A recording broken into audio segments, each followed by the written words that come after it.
Praise the Lord. सबको जय मसीह की। आइए आज हम उस वचन को पढ़ते हैं जो पवित्र वचन में परमेश्वर के दास अपोस्टल शंकु यूसुफ नूला जी द्वारा और परमेश्वर की दासी पास्टर सोनी यूसुफ नूला जी द्वारा दिया जाता है।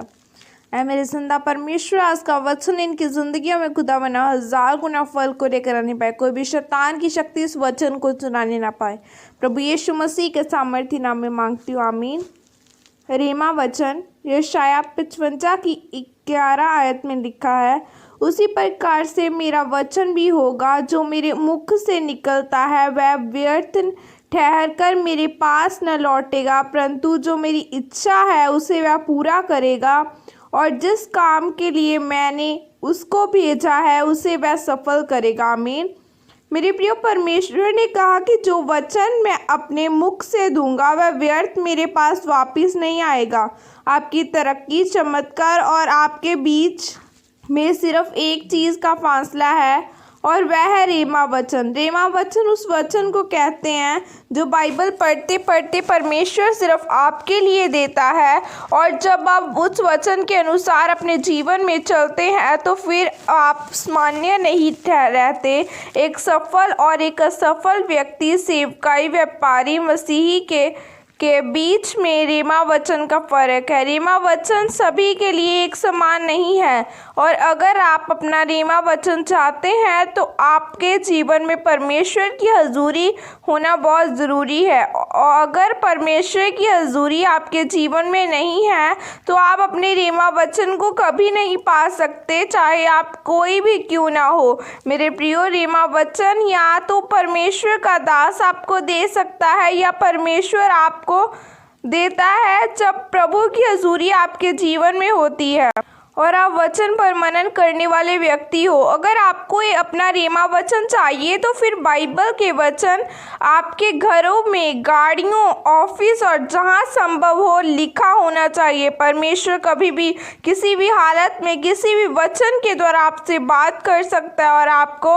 हौसला, बल और आशीष दे सकता है। जब मैं मसीह में आने के बाद भी बहुत ज़्यादा दुखी और परेशान था, सेवा करने, पवित्रता में रहने और बीज बोने के बाद भी जब मेरी मुसीबतें कम नहीं हो रही थी, तब परमेश्वर ने मुझसे कहा कि बाइबल पढ़। जब मैं बाइबल पढ़ता गया तो एक दिन एक वचन मेरे सामने आया कि हे प्रियो, दृढ़ हो जाओ और हियाव बांधो, क्योंकि मसीह में तुम्हारा परिश्रम कभी व्यर्थ नहीं है।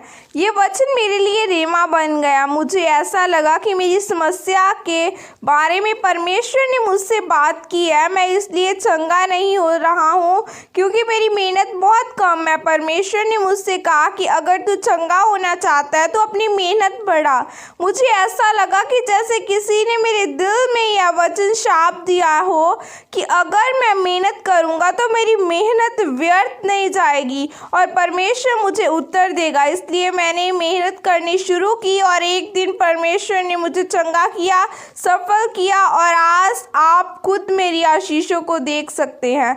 रेमा वचन जो परमेश्वर ने सूरज के समान चमकने के लिए आपको दिया है, और वह आप तक तब पहुंचता है जब परमेश्वर की हजूरी आपके जीवन में होती है।